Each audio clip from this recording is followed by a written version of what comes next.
Okay, Assalamualaikum guys. Alhamdulillah hari ni 16 hari bulan 6.25 saya nak review variety CLBC. CLBC ni rupa hitam, tuan-tuan. Ini rupa dia punya daun dia, nampak ni. Ini rupa daun dia. Ini ada yang dah masak nampak ni. Cuba zoom. Ni dah masak, tapi pun dah makan lah, tak apalah. Dia buah hitam. Dia nak katakan buah hitam bukan buah hitam, tapi dia buah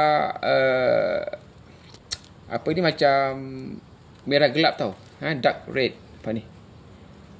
Ni dah, sebenarnya belum masak ni, tapi sebab nampak tangkai dia masih lagi keras, tegak. Ni rupa dalam dia. Dia sip merah. Nampak ni, banding. So ini kita ada 3 jenis lah.